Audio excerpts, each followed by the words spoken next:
What's your favorite random fact? Wearing two condoms on tops of one another does not increase safety. Dolly Parton.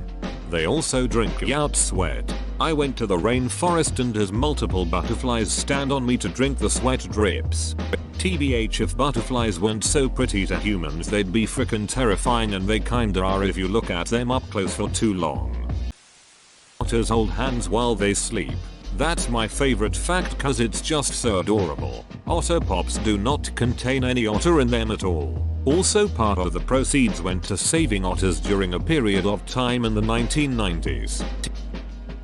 That sounds like something we all needed to hear.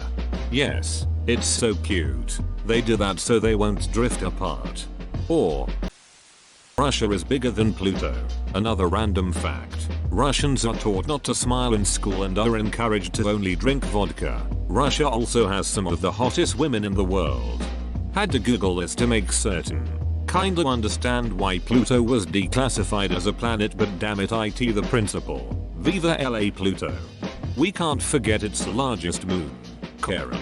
It's so big that it's mutually tidally locked with Pluto. That is, they both have the same side, always face each other. Like how our moon is tidally locked to Earth, and the barycenter is actually located in space outside of Pluto. It was almost reclassified to being a double dwarf planet with Pluto back in the zeros. Pluto is my least favorite Kuiper belt object.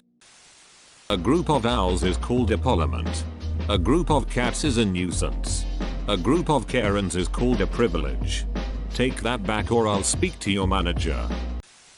Tomato is a vegetable and a fruit. Vegetables is a culinary term while fruits are botanical. Edit. The age-old question actually has an answer. It's both. Tomatoes are fruits that are considered vegetables by nutritionists. Botanically, a fruit is a ripened flower ovary and contains seeds. Tomatoes, plums, zucchinis, and melons are all edible fruits. But things like maple helicopters and floating dandelion puffs are fruits too. For some reason, people got hung up on tomatoes, but the fruit or vegetable question could also work for any vegetable with seeds. Now, nutritionally, the term fruit is used to describe sweet and fleshy botanical fruits, and vegetable is used to indicate a wide variety of plant parts that are not so high in fructose. In many cultures, vegetables tend to be served as part of the main dish or side, whereas sweet fruits are typically snacks or desserts. Thus, roots, tubers, stems, flower buds, leaves, and certain botanical fruits, including green beans, pumpkins, and of course tomatoes, are all considered vegetables by nutritionists. There is no hard and fast rule that clearly designates a botanical fruit as a vegetable, but given that tomatoes are generally not used in dessert and are closely related to other fruit vegetables, for example, eggplants and peppers, it is not too counterintuitive for tomatoes to be classified as vegetables. So go ahead and call a tomato whatever you want. It's super tasty either way, but you can dare make a toothpaste out of it. Knowledge is knowing tomato is a fruit. Wisdom is not putting it in a fruit salad. Edit. A word after you/PM your fav feature pointed it out. And spitefulness is putting it in anyway, so no one can enjoy the BBQ. Charisma is being able to sell fruit salad with tomato in it. Slugs like to eat rat poison. It's like candy to them and it isn't poisonous to them. Depending on the type of poison, rat poison is just Coumadin, a common blood thinner used in medicine, or an anticoagulant. The main method of death by anticoagulant is by internal hemorrhaging, bleeding to death internally. Coumadin is an anticoagulant. You're saying the same thing. Dolphins rape sharks. That's why the Japanese round them up once a year to skewer them. They believe it increases their testosterone. And cows kill more people every year than sharks. Cow don't kill many sharks. R/technical if the truth. It's worse than that. Gay dolphins gang rape males from other species of dolphin. Also, they have been known to attempt to suck the victim's blowhole. The phrase hands down comes from horse racing and refers to a jockey who is so far ahead that he can afford drop his hands and loosen the reins, usually kept tight to encourage a horse to run, and still easily win. Source.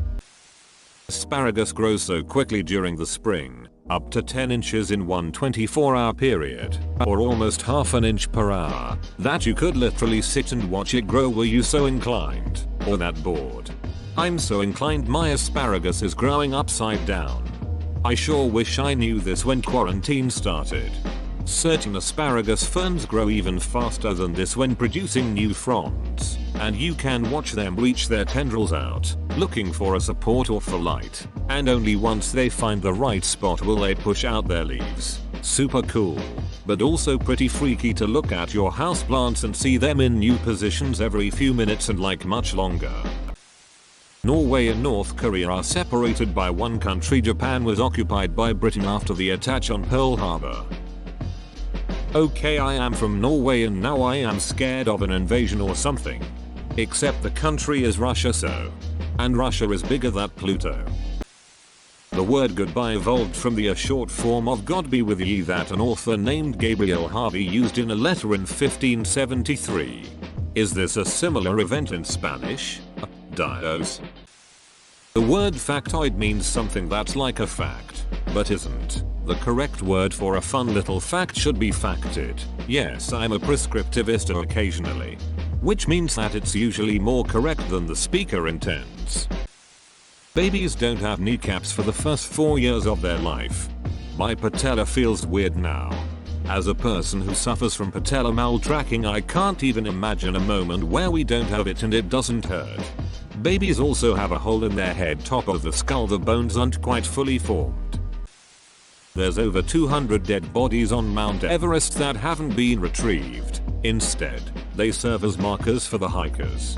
Go up until you see Michael, and turn right on one leg Johnny, then continue straight until two finger Mike and turn right and continue until you find no head Joey. That's how get to the kitchen tent. Now never ever, no matter what happens, never ever never pass no arms John. And if you're getting hungry and out of snacks, swing by Big Butt Bob. The nothingness of a black hole generates a sound in the key of B flat. The first guy that discovered this fact had to be sharp enough to understand black holes. I can totally see that. They should be natural more. There were more planes destroyed in World War II than there are planes on Earth today. Hitler also had a mistress on the side that may or may not have been man. SMH. World War II was on a whole other level of insanity. There's a video called The Fallen of World War II Inches. I recommend watching it, but if you can't, at a certain point, the narration stops and the death count starts. It divides the death count by nation, and each nation into military and non-military casualties as a direct result of the war. I don't think it includes the figure of 6 million Jews and another 4 million minorities, homosexuals, gypsies that died from executions, concentration camps, but I could be wrong. Either way, it adds to each column about 1,000 deaths per second of video. Each country plays out in a few seconds. UK getting hit hard. Same with France, but then Soviet Union plays. It takes a good couple minutes to complete the bar for Soviet Union, and it towers over everyone else. Most of these were civilian deaths due to starvation from the military's scorched earth tactics. It was truly breathtaking in the worst possible way when I first saw it. It truly is a whole other level of insanity. Edit. After watching it again, the part I'm talking about is strictly military deaths. Soviet Union has more than every other country combined, including Germany. Remove Soviet Union, and Germany seems to have about as many casualties as every other country combined. That's just mind-boggling levels of death and destruction to me. 1946 in Moscow would have been a great time to be a single guy. During the Cold War, an American condom company was shipping, well, condoms to the USSR, but they switched the sizes so that, for example, a XL size was labeled under medium on the box so that the Russians would think Americans had big DS. Maybe the Russians were just experiencing shrinkage cause of the Cold War. The Russian population certainly experienced a shrinkage during World War II. Alexander the Great once built a permanent bridge to an island just because he was upset when they laughed at his offer for surrender on their part because he couldn't get there. Tyre, in Lebanon. Fascinating. I never knew about that. Well written too. I believe they also insulted his mother, though I could be wrong. There is at least 1 terabyte of genetic information per male ejaculation. Good thing it's small enough to fit in the USB port. Everyone in the world has held the title of being the youngest person in the world. It'll take my title back at SummerSlam. Stone cold. Stone cold. Bar gourd. The Russians are taking over Ukraine as they think they can bring more prosperity to their country's economy. No, you're full of shit. Also, people swallow a cup of boogers daily. It's quite nice if you add a dash of milk. In terms of time, Cleopatra lived closer to us than she did to the building of the pyramids. Also, woolly mammoths still roamed the earth when the pyramids were built. Crazy. Similarly, the twin obelisks, both known as Cleopatra's Needle, that stand in London and New York, were over 1,000 years old when Cleopatra was born. Heard this one 100 times. Never fails to amaze me. Banging your head against a wall for 1 hour burns 150 calories. Rubbing one out only burned 70. This seems highly inefficient considering smoking a single cigarette burns 10 calories. It's all about working those muscles in the forehead and losing them at the same time. The Muppets singing Bohemian Rhapsody with the first 1080p video on YouTube.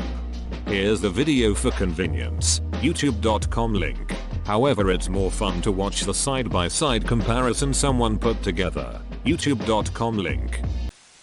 In the production of the 2014 Godzilla movie, the sound designers played Godzilla's roar through a whole lot of concert speakers, and they got noise complaints from 3 miles away about people thinking there was an earthquake. Godzilla also inspired the creators of Rugrats to make Rata. Imagine hearing a frickin' roar like that. The Kaiju fan be like, finally the day has come. There used to be 3 staple seasonings for tables in ye olden days: salt, pepper, and nobody knows. Table sets from back then have been found with 3 containers consistently, but no one ever bothered to write down what was in the third one. BC? Common knowledge, right? What idiot wouldn't know what to put in the third container? Us apparently. Just another random bit of knowledge lost through the ages. My vote is nutmeg. Those crazy bastards put nutmeg on everything. Yeah, I think this is probably correct. A lot of recipes from the 18th and earlier centuries we have include nutmeg, either in cooking or added later. From savory to sweet dishes, from roasted meats to chilled soups, you could put that shit on anything. It was the Frank's hot sauce of the era, although, to be fair, it is surprising all the things nutmeg actually does complement if you try it. Another possibility is some form of garam proto ketchup, similar to Asian fish sauce. Garam was a fermented fish sauce that was added to a lot of dishes in Roman era and on, though it seems to have fallen out favor by the High Middle Ages. Although that is when ketchup starts, not the one with tomatoes. That was a later post-Columbian exchange dish, but a sauce that combined vinegar, salt, and a variety of vegetables, often cooked, mashed, or minced. One example is mushroom ketchup that ends up tasting an awful lot like a mix of Worcestershire sauce and soy sauce, though without the light citrus peel flavor from the former. Edit. Garam. Not garam masala. One of my favorites. Also the reason why I rarely go deeper than ankle deep in water at the beach. An adult bull shark can swim in water as shallow as 2 feet. Also, angler, biologist, television presenter and freshwater investigator Jeremy Wade has been in a plane crash, had malaria, been arrested in a foreign country because they thought he was a spy, and hit in the chest by an aeropema, a large fish, Google it, and suffered long-term, probably permanent damage. I loved his show River Monsters. 10/10ths would definitely recommend. The very last episode aired a couple years ago, and I miss it, but the show was great. And yes, he's still alive, 64 years old.